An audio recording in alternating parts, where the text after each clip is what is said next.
So here I was thinking that I'd just hop on the H to pull it out of the barn here and pull the Ferguson out nice and easy, but the H didn't want to start. And I thought, oh, that's kind of weird. It usually starts right up, but yeah, contact points got a little hot and broke off here. I don't know when this happened, but I don't know.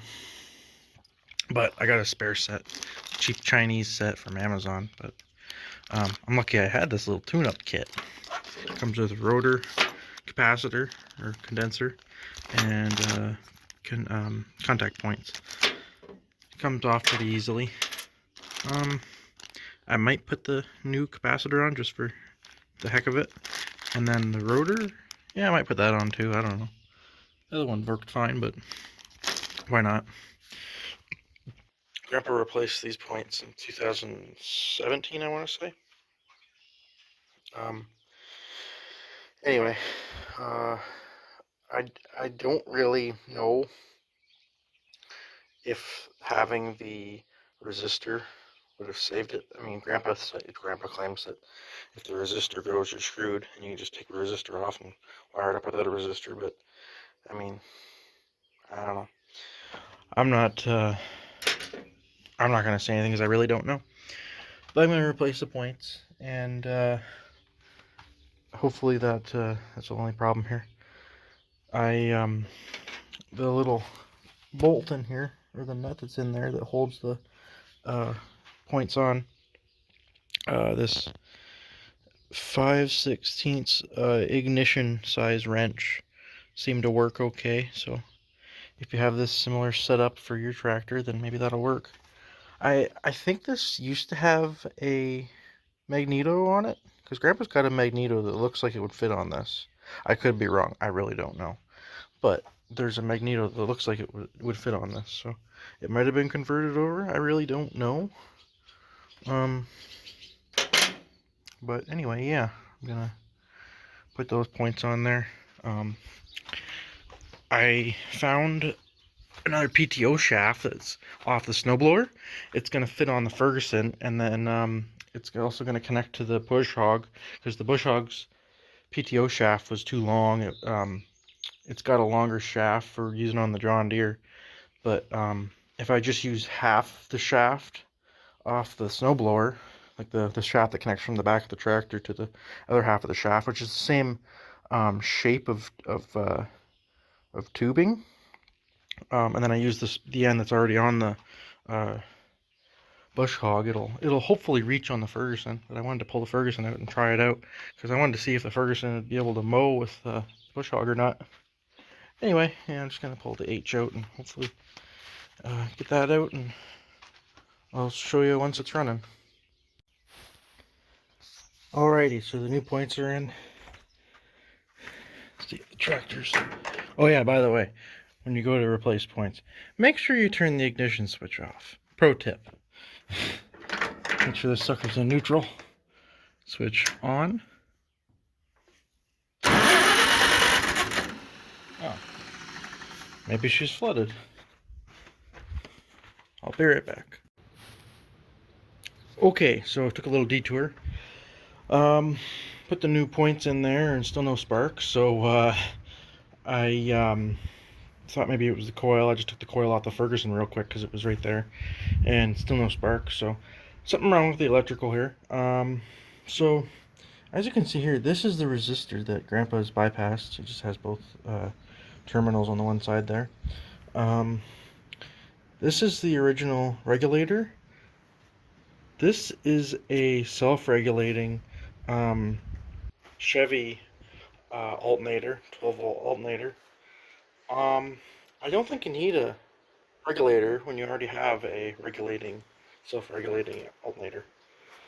So I just was going to temporarily bypass that and run it off the battery and see what happens. But before I do that, I was going to check the spark plugs, just see how they look, and then spin it over and see if we got spark to the plugs. Yeah, this took a little bit more of a detour than I expected, but yeah, it looks different with the hood off of it. The exhaust is just a piece of pipe that's threaded in here, and the muffler's just kind of sitting on there. got it jammed down there as far as I could. But yeah, it's just sitting on there.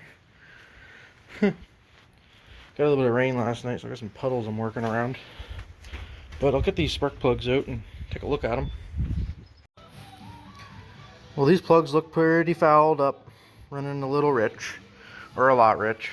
I'm just going to clean them up a little bit with Varsol and check the gap on them and just use them for testing for spark right now. If I get it running, I'm going to put the new spark plugs that I bought in the tractor.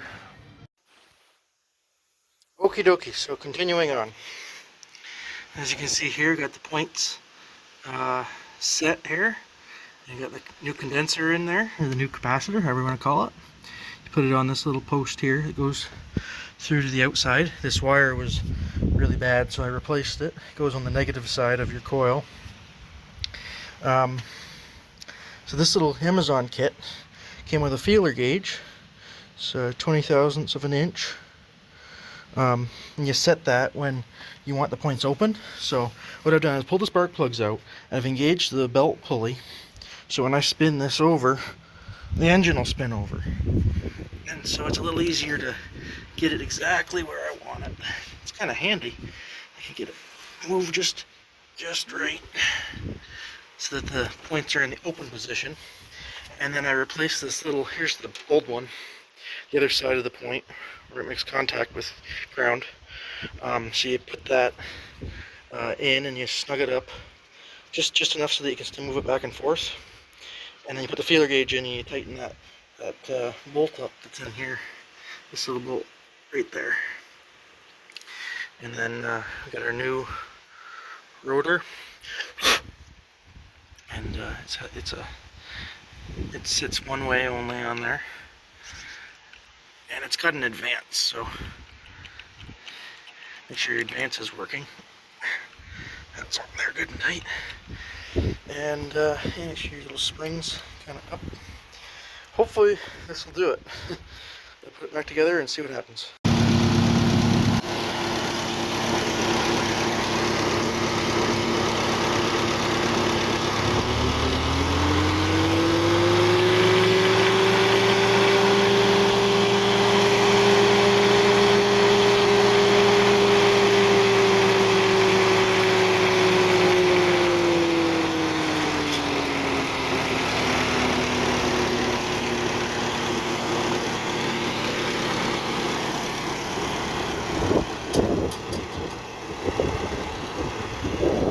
Alrighty, so I don't know if you saw, but I wired back in the resistor.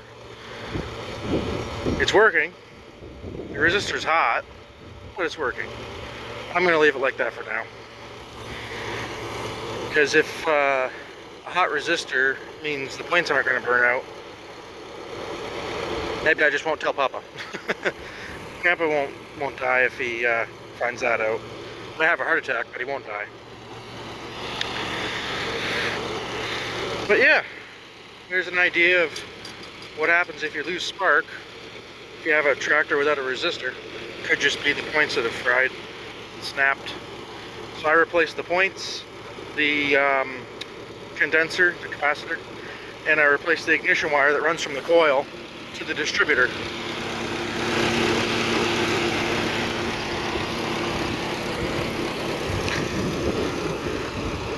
But if you have this similar issue, you might want to do a little diagnosis. Could be a few different issues, especially if you have a 6-volt system still. It could be totally different from this. Or if you have a magneto instead of a coil and distributor. But hopefully this helps you or gives you an idea of how you can diagnose your own problem. And make sure that when you're doing your testing, to always check your kill switch. Make sure your kill switch is working. Anyways, thanks for watching, and see you in the next video.